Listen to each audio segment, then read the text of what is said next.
The USS Iowa, the lead ship of her class, was a statement. Launched in 1942, the Iowa and her sister ships, the USS New Jersey, USS Missouri and USS Wisconsin, were the largest, most powerful battleships ever built by the United States Navy. At a cost of over $100 million per ship, the Iowa-class battleships represented a staggering investment. Displacing over 45,000 tons and stretching over 3 football fields in length, the Iowa-class battleships were floating cities of steel. Their massive hulls, protected by armor plating up to 18 inches thick, housed a crew of nearly 3,000 officers and enlisted men. These were not just ships, they were symbols of American power and prestige. Their construction was a testament to the skill of American shipbuilders and the determination of a nation facing an existential threat. In the dark days of the early 1940s, as the world plunged deeper into war, the answer seemed clear. Security had no price tag.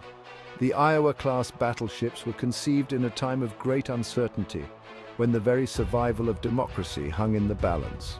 The attack on Pearl Harbor had exposed the vulnerability of even the mightiest fleet to surprise attack. The US Navy needed a response, and that response came in the form of the Iowa class. They were designed to be faster and more powerful than any battleship afloat, capable of chasing down and destroying enemy fleets. Their 9 16-inch guns, capable of hurling armor-piercing shells over 20 miles, were the ultimate expression of naval firepower. Their speed in excess of 30 knots was unheard of for ships of their size. And their armor, designed to withstand the full might of the Japanese Navy, gave them an air of invincibility. The construction of the Iowa-class battleships was more than just a feat of engineering. It was a national effort that mobilized the American industrial base. From the steel mills of Pennsylvania to the engine factories of Michigan, the entire country was geared towards supplying the materials and manpower needed to build these floating fortresses. The shipyards themselves became bustling cities, operating around the clock to meet the demands of wartime production. Welders, riveters, electricians, and countless other tradesmen worked tirelessly to assemble the millions of parts that went into each ship. The Iowa-class battleships were built for war, and war is what they got. They served with distinction throughout World War II, providing naval gunfire support during crucial battles in the Pacific and Atlantic theaters.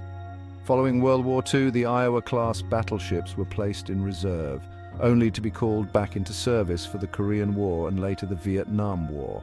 They underwent modernization programs to keep them relevant in the face of evolving threats, their decks bristling with missiles and electronic warfare systems. But the age of the battleship was drawing to a close.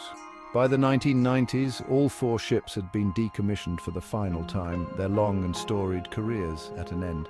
Today, the Iowa-class battleships live on as floating museums docked in various ports around the United States. The Iowa-class battleships were more than just weapons of war. They were symbols of American power, prestige, and technological achievement.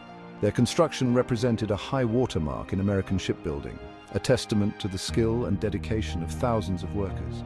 Their service in multiple conflicts, from World War II to the Cold War, cemented their place in naval history, and their preservation as museum ships ensures that future generations will be able to marvel at their size, their power, and the legacy they represent. The Iowa-class battleships will forever hold a special place in the annals of naval history, a reminder of a time when battleships ruled the waves and America stood as the arsenal of democracy.